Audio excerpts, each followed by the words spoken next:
আপনার সঙ্গে আবার আমার সঙ্গে মালাকুল মউত কেমন ব্যবহার করবে। মালাকুল মউত আমাকে এবং আপনাকে কি জিনিসগুলা ওই টাইমে দেখাবে যে সময়ে আজরাইল আলাইহিস সালাম মালাকুল মউত যখন আপনার কাছে আসবে, আপনি যখন মুমূর্ষু অবস্থায় থাকবেন, দুনিয়ার জমিন ত্যাগ করবেন, এমন একটা সময়ের মধ্যে মালাকুল মউত যখন আপনার কাছে আসবে, মালাকুল মউত যেই বান্দা হলো নাফরমান বান্দা, নাফরমান বান্দাকে যখন তার জান কবজ যখন করব, তখন ওই নাফরমান বান্দাকে মালাকুল মউত জান্নাতের দৃশ্যগুলা দেখাবে। জান্নাতের দৃশ্য দেখানোর সময় বেঈমান যে লোকটা দুনিয়ার জমিনে গুনার কাজ করছে, পাহাড় পরিমাণ গুনাহ করেছে, ওই বেঈমান লোকটা যখন জান্নাতের দৃশ্যগুলা দেখবেন সঙ্গে সঙ্গে খুশি হয়ে যাবে। যখন এত খুশি হয়ে যাবে, খুশি হইতে হইতে একেবারে আত্মহারা মনে হয় জান্নাত পেয়ে গেছে। এই অবস্থা যখন হবে, মালাকুল মউত ডাক দিয়ে বলবে, ও বান্দা, আল্লাহর গোলাম, আল্লাহর নাফরমান বান্দা, তোমার এত খুশি হওয়ার প্রয়োজন নাই, এত খুশি হওয়ার তোমার দরকার নাই। ও আল্লাহর নাফরমান বান্দা, এই যে জান্নাতি দৃশ্যগুলা দেখাইতেছি, এই দৃশ্যগুলা তোমার জন্য না, এই জায়গাগুলা তোমার জন্য না। এই জায়গা হইল যে সমস্ত বান্দা দুনিয়ার জমিনে আইসা আল্লাহর ইবাদত করছে, কুরআন হাদিস মোতাবেক দুনিয়ার জমিনে চলছে, ওই বান্দার জন্য এই জায়গা তোমার জন্য নয়।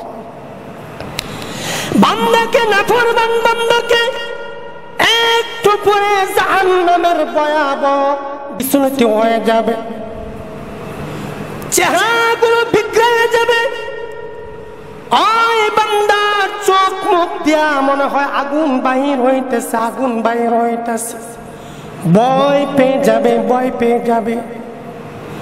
এই মুহূর্তে ওই বান্দা দেহ থেকে রুহটা বের করে ফেলবেন। ওই টাইমে রুহটা কি বাহির করবেন, তখন সেই দেখেন যারা বেঈমান, ইমানদার নয়, তাদের রুহ যখন বাহির করে তখন তাদের অনেক কষ্ট হয়। হয় কি হয় না? অনেক কষ্ট হয়, মানে চেহারা অন্যরকম হয়ে যায়। আর যখন ইমানদার লোককে যখন জানটা কবজ করে, তখন কি সে আনন্দে আত্মহারা হয়ে যায়। তার জান কবজ করে, জান কবজ করতে কষ্ট হয়, কিন্তু জান যখন কবজ করে তারপরেও সে কি হাসি মুখে দুনিয়ার জমিন থেকে বিদায় নেয়। মালাকুল মউত যখন ইমানদার ব্যক্তির জান কবজ করার জন্য আসে, ইমানদার ব্যক্তিকে জাহান্নামের ভয়াবহতা দেখায়। দৃশ্যগুলো দেখানোর পরে ইমানদার লোক ভয় পেয়ে যায়, ভয় পেয়ে যায়। এক পর্যায়ে অস্থির হয়ে যায় ইমানদার লোকটা।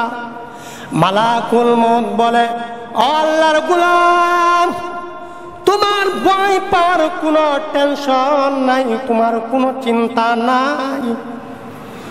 তোমার জন্য এই জায়গা না, তোমার জন্য এই জায়গা না, তোমার জন্য জান্নাতের জায়গা, তোমার জন্য জাহান্নামের জায়গা না। তুমি তো দুনিয়ার জমিনে আল্লাহ আল্লাহ করছো, আল্লাহকে ডাকছো, আল্লাহকে ভয় করছো, কুরআন হাদিস মোতাবেক তোমার জীবনটা পরিচালনা করছ রে, তোমার জন্য এই জায়গা না।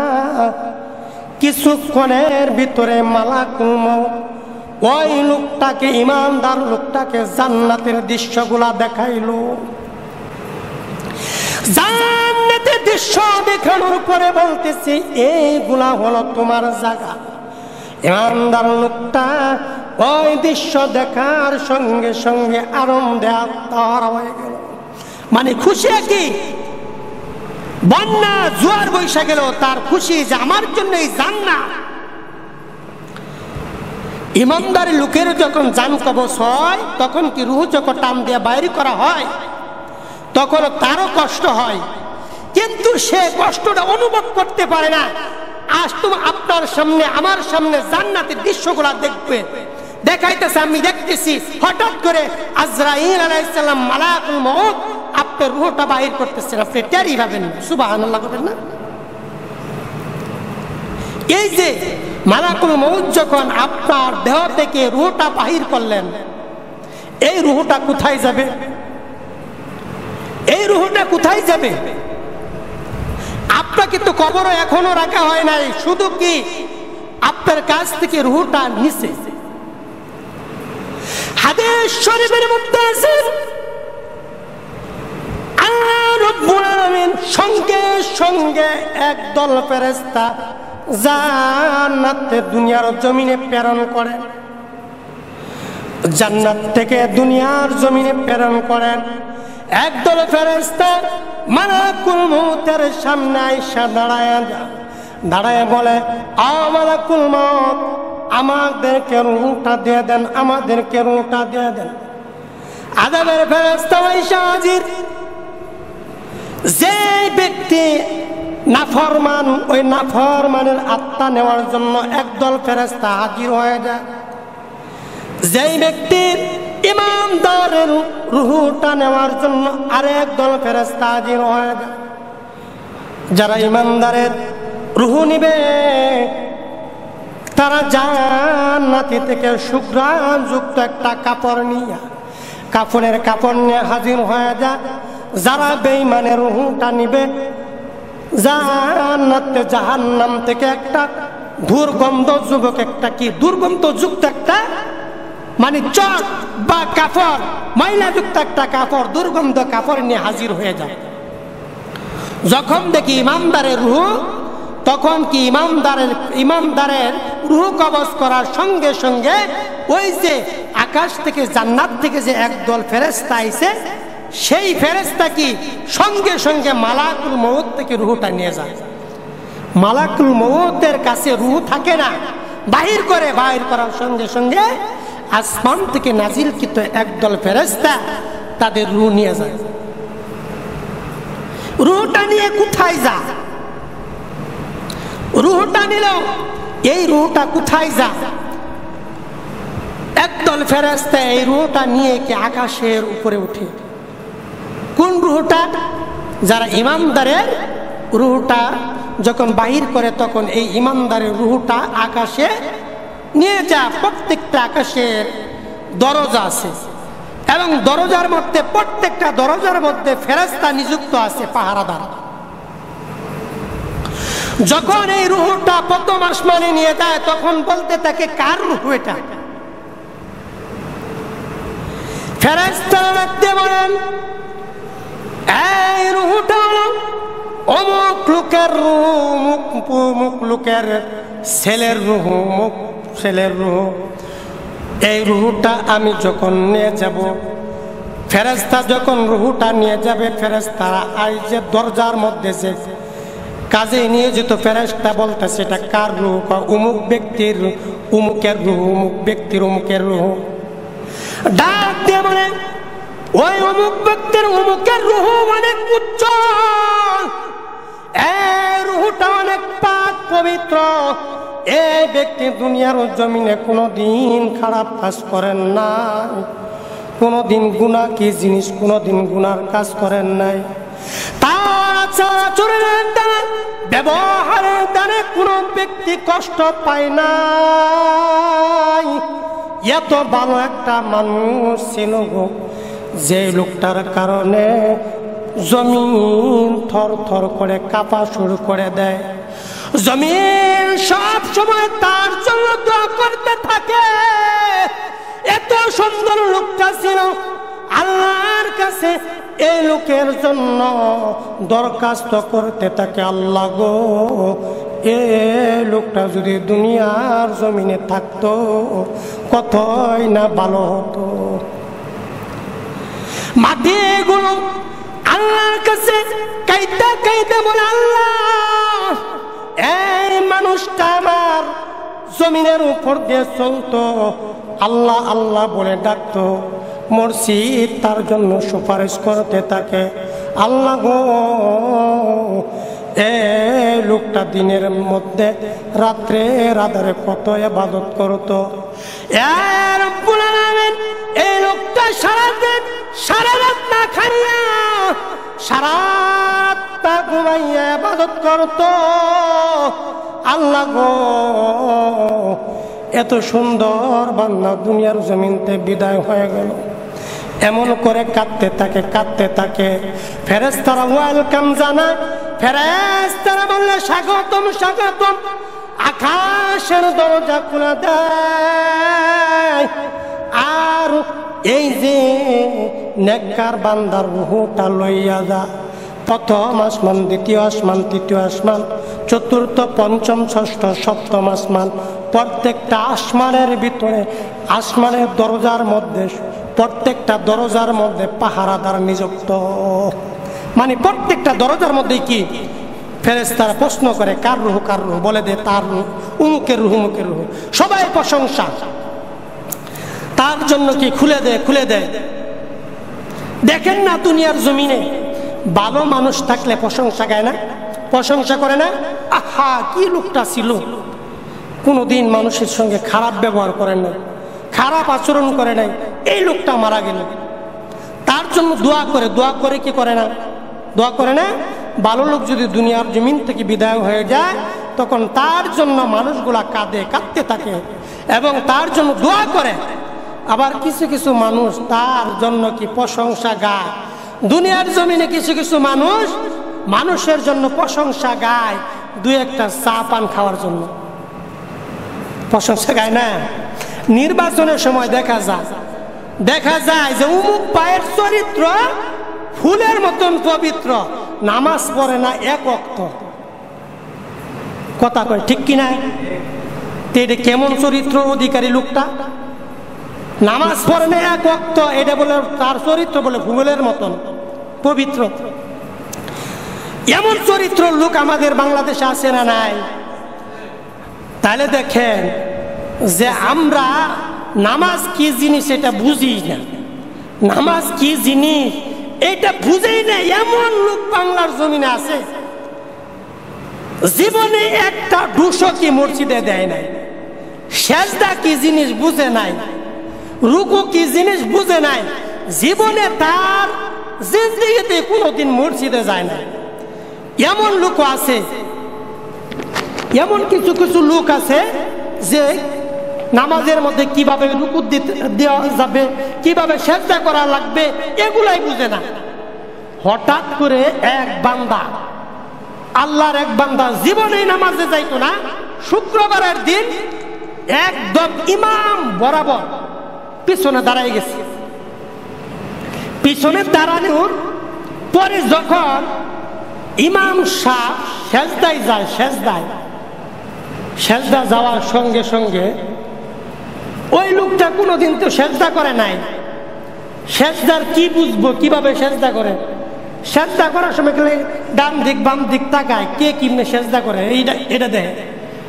মাশাআল্লাহ সেও সেজদা করছে, তার পিছনে যে আরেকটা মুরব্বী দাঁড়াইছে, লম্বা মুরব্বী, মানে উঁচা মুরব্বী, সে সেজদার সময় ওই যে জীবনে যেটা নামাজ পড়ে নাই এর পাছার মধ্যে কি মাথা লাগছে কি বাড়ি, হে ভাবছে আমার পাছার যেহেতু বাড়ি দিছে তা আমারও তো মনে দিন লাগবো বাড়ি। হ্যাঁ কি করছে, ইমামের পাছার মধ্যে একটা বাড়ি মারছে। আল্লাহ গো মাশাআল্লাহ, মসজিদটাও ছিল কি পুকুর গাড়ে, পুকুর গাড়ির মধ্যে মসজিদ ছিল। মসজিদটা এবারে আউরি বেড়ার মসজিদ, আউরি বেড়া ছিলেন না, সুলার মসজিদ। যখন পাশার মধ্যে বাড়ি মারছে, ইমাম সাহেব তো রুকু মধ্যে, হ্যাঁ তো আর ধরছে না, মারি ধরছে না, এমনি সুন্দরভাবে রুকু দিচ্ছে। সেই বাড়ির যে একটা আঘাত আর সহ্য করতে পারে নাই, টেকসই আর করতে পারে নাই, সঙ্গে সঙ্গে ইমাম সাহেব পুকুরের মধ্যে বইরা গেছে। কি ব্যাপার, ইমাম সাহেব কই? ইমাম সাহেব কয় আমি তো পুকুরে। কয় আপনিও নুকে? কয় আমার তো পাশার মধ্যে গুতা মারছে। কয় কেডা? পরে কয় ইমাম সাহেবের পিছনে কেডা আছি? কয় এই লোকটা। কয় কি ভাই, কারণটা কি? ইমাম সাহেব পুকুরের মধ্যে কে? তখন বলতেছে হুজুর আমি তো জানি না, আমি তো জীবনেও নামাজ পড়ি নাই, আজকে প্রথম। আমার পাশার মধ্যে একজনে ধাক্কা মারছে, মানে গুতা মারছে, ঠেলা মারছে। আমি ভাবছি না আমারও ঠেলা দিয়ে লাগবো, এই জন্য আমিও ঠেলা মারছি। তাহলে দেখেন কেমন নামাজি, হ্যাঁ ঠেলা মারছে, হ্যাঁ মারছে ঠেলা। এই রঙের মুসল্লি আমাদের জমিনের মধ্যে এখনো আছে। আল্লাহ পাক রব্বুল আলামিন এত মহব্বত করে ভালোবেসে আমাদেরকে বানাইছে একমাত্র আল্লাহর ইবাদত করার জন্য। আর সর্বপ্রথম ইবাদত হলো কি বলেন তো? নামাজ। এই নামাজটা কিভাবে পড়তে হয় এইটাই আমাদের জানা নাই। আমরা কয় নম্বরের মুসলমান বলেন তো? নম্বর ছাড়া মুসলমান, কথা কোন ঠিক কিনা? আওয়াজ করে নিজে ঘুমাইতেছে, কি ব্যাপার? হ্যাঁ, যাই হোক, কোথায় ছিল আমার ওয়াজটা?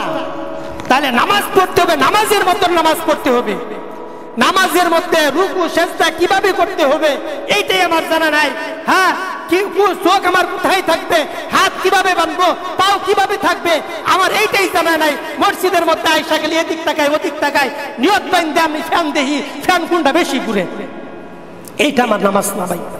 নামাজ পড়তে হবে নামাজের মতন। এই জন্য আমরা এই যে প্রশংসা গায় ফেরেশতারা কি কাল কিয়ামতের ময়দানে যখন রুহুটা আমার নিয়ে প্রথম আসমানে যাবে, প্রথম আসমানে ফেরেশতা প্রশংসা গাবে, দ্বিতীয় আসমানে যাবে, দ্বিতীয় আসমানের ফেরেশতা আমার জন্য প্রশংসা গাবে। এমনি করে তৃতীয় চতুর্থ পঞ্চম ষষ্ঠ সপ্তম আসমানের উপরে ইল্লিগিন একটা নাম আছে, ইল্লিগিন একটা নাম আছে, জায়গা আছে। সেই জায়গার মধ্যে প্রথম যে নেককার বান্দা, ইমানদার বান্দার রূহটা সেখানে রাখবে। এটা কি ইমানদার বান্দা। আর যেই বান্দা বদকার, বেদিন, তার অন্তরের মধ্যে কি দিন নাই, দিনের বুঝ নাই, কুরআন হাদিসের কথা তার ভালো লাগে না, কি ঈমান নাই। এই বদকার বান্দা যখন দুনিয়ার জমিন থেকে বিদায় হয়ে যায়, তখন ফেরেশতা কি দেখায় বলেন তো?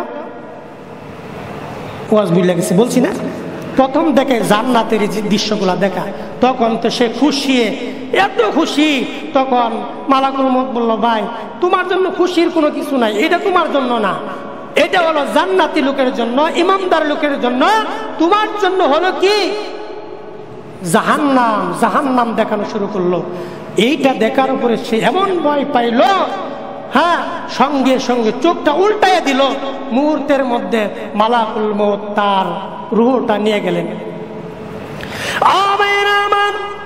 মালাকুল মউত বদকার বান্দার যখন রূহটা নিয়ে গেল, ওই যে জান্নাত থেকে একদল ফেরেশতা আসলো, একদল ফেরেশতা জাহান্নাম থেকে একদল ফেরেশতা আসলো। দুর্গন্ধযুক্ত কাফনের কাপড় বাসট নিয়ে ওই যে মালাকুল মউতের সামনে হাজির হয়ে গেল। মালাকুল মউতকে বলো, সঙ্গে সঙ্গে রূহটা দিয়ে দিল, চাইল রূহটা দিয়ে দিল।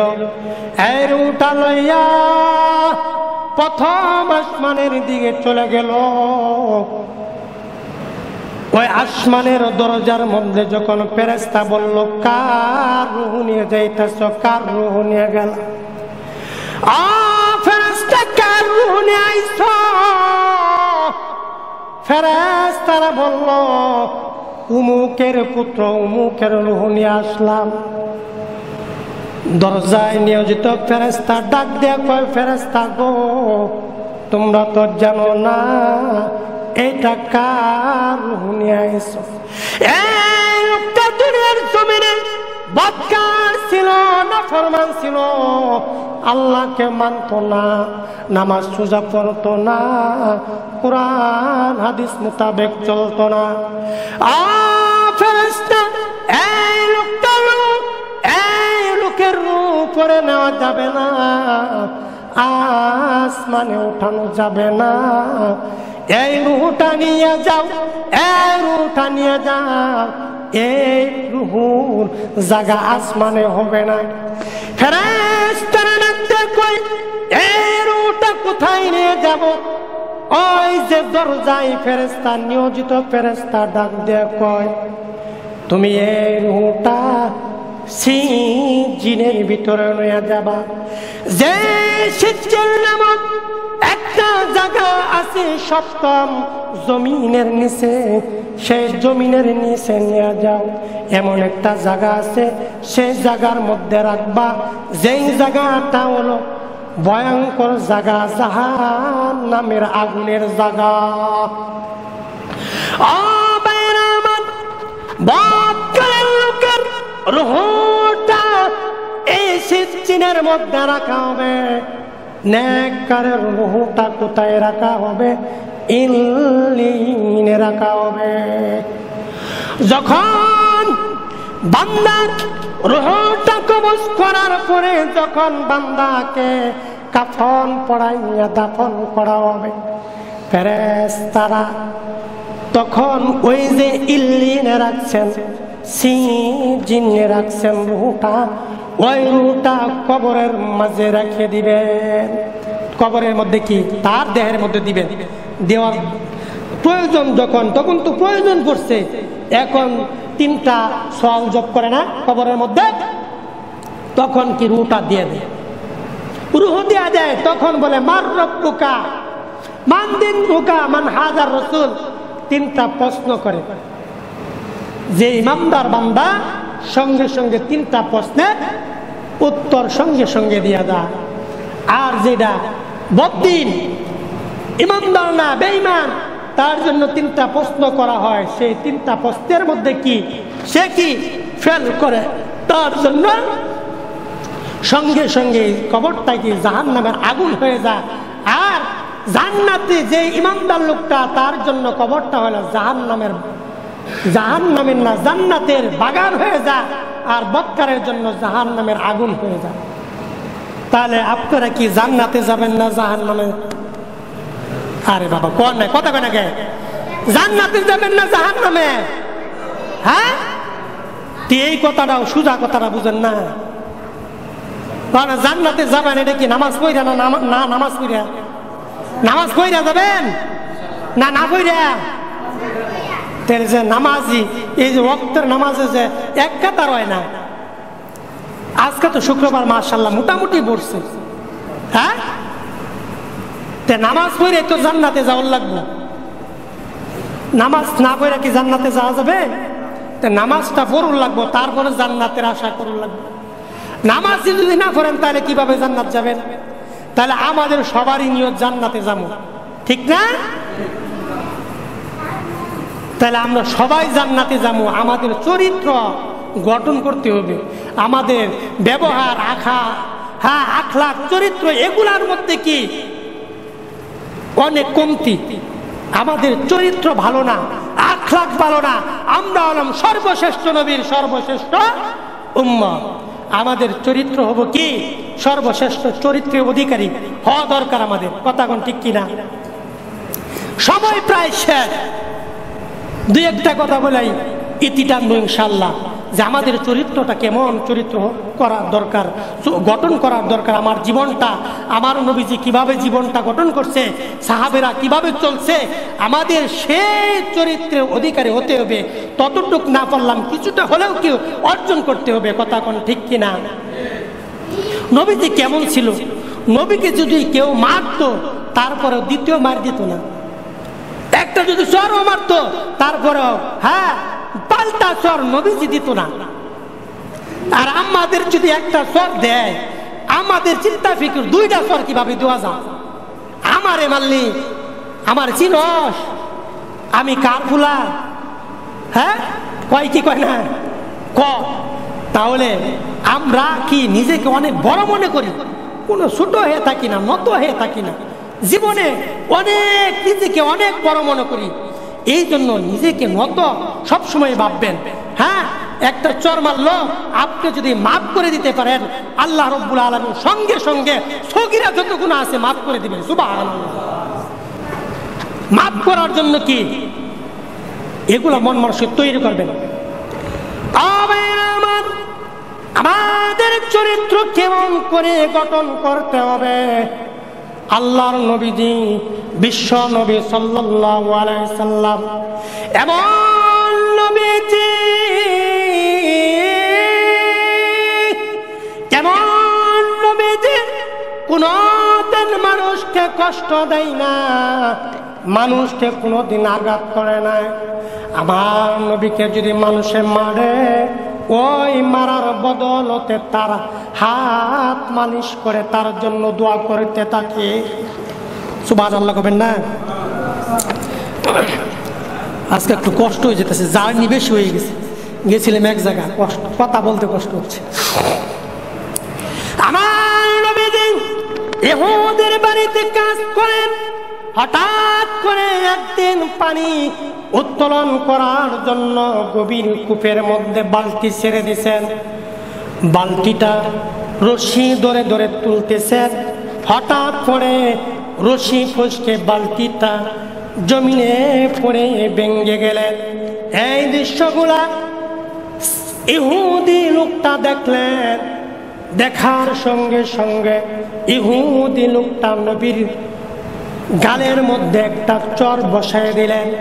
এমন একটা চর দিলেন যে চরের আঘাতে আমার নবীর গাল মুবারক রক্তে রঞ্জিত হয়ে গেল। আমার নবী চোখের কোনায় পানি ভেসে গেল। নবীজি স্থির থাকতে পারতেছে না। এমন নবী, আমার নবী এত সুন্দর, এত সুন্দর করে বানাইছে, এমন সুন্দর দুনিয়ার জমিনে আর কাউকে বানাই নাই। বানাইছে? হ্যাঁ, ইউসুফ আলাইহিস সালামকে বানাইছেন কত সুন্দর করে, তার চেয়েও বেশি সুন্দর করে আমার নবীকে বানাইছেন। সুন্দর মানুষকে একটা টুকরো দিলে দেখেন না লাল হয়ে যায়। আমার নবীকে এমন একটা চোর দিছে, জুড়ে চোর দিছে, আঘাতের কারণে সমস্ত চেহারা মুবারক রক্তে রঞ্জিত হয়ে গেছে, চোখের কোনায় পানি ভরে গেছে, টপকে টপকে জমিনে জমিন ভিজতেছে। এমন একটা চর দিছে, চর দেওয়ার পরেও আমার নবীজি ওই লোকটার হাতে ধরে ফেলছে, হাতে ধরে বলছে, হাতে ধরে ধরে তাকে হাতের মধ্যে মালিশ করতেছেন। ইহুদি ব্যক্তি বলতেছে কারণটা কি? ও নবীজি, আপনাকে আমি আঘাত করলাম আর আপনি আমার হাতের মধ্যে মালিশ করতেছেন, কারণটা কি?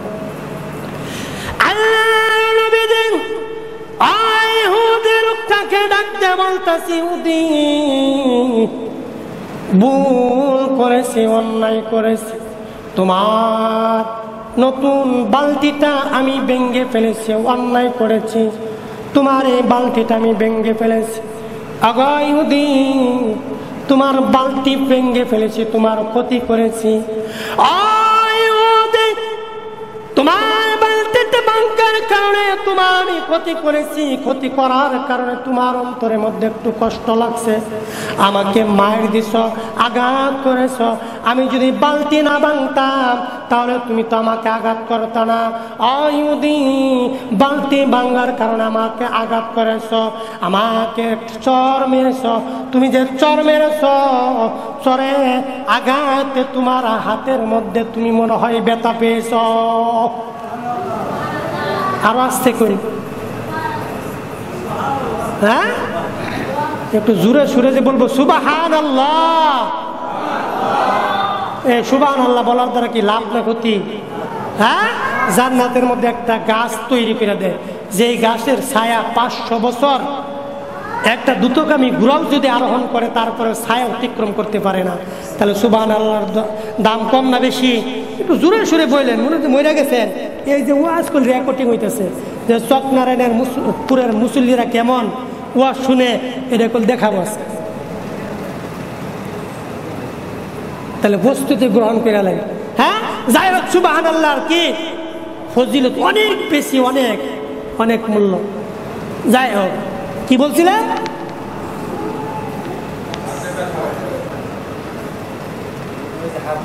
হাতটা মালিশ করতেছে, কয় যে আমার যে ভুল না হলে তো তুমি আমাকে মারতা না, আমাকে যে মারছো তুমি মনে হয় ব্যথা পাইছো, হাতের মধ্যে ব্যথা পাইছো, ব্যথা পাইছো। ইহুদি লোকটা বলতেছে, আল্লাহ কাকে দিয়ে আমি কাজ করাইতেছি, কোন মানুষকে দিয়ে আমি কাজ করাইতেছি, যেই মানুষকে এত জোরে সামান্য একটা অপরাধের কারণে যেই মানুষটাকে এত জোরে একটা আঘাত করলাম, সেই মানুষটা আমাকে গালি দিবে, বাউলটা আমাকে মার দিবে, গালিও দিল না, মাইরও দিল না, বরং আরো তা আমার হাতটা নিয়ে আমার হাতের মধ্যে মালিশ করতেছে, আমি দুঃখ পাইছি কিনা, ব্যথা পাইছি কিনা। এটা কেমন চরিত্রের অধিকারী আমার নবী ছিলেন? এটা সাধারণ মানুষে পাবে? আমাকে যদি মারতো তাহলে খবর করে আসতাম যে আমার এই সাধারণ জিনিসের জন্য আমাকে মারছ, একটার জায়গা দুইটা দিব, কেন আমার উপরে কি আঘাত করলি, কেন মারলি? এইটার জন্য কি আমরা আরো প্রতিবাদ করতাম। আমি যদি কিছু না করতে পারতাম, মানুষদেরকে বলতাম, সালিশ করতাম কিনা? আমার নবীর চরিত্র কেমন ছিল? এই চরিত্রের অধিকারী আমাদের হতে হবে।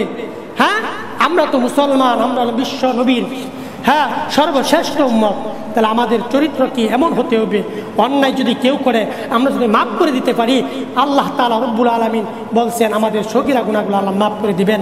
এই জন্য আল্লাহ তাআলা আমাদেরকে নত হয়ে চলার তৌফিক দান করুন, সবাই বলেন আমিন। আল্লাহ তাআলা যে ভাঙ্গা চোরা কয়েকটা কথা বললাম, কথা বলার উপর আমল করার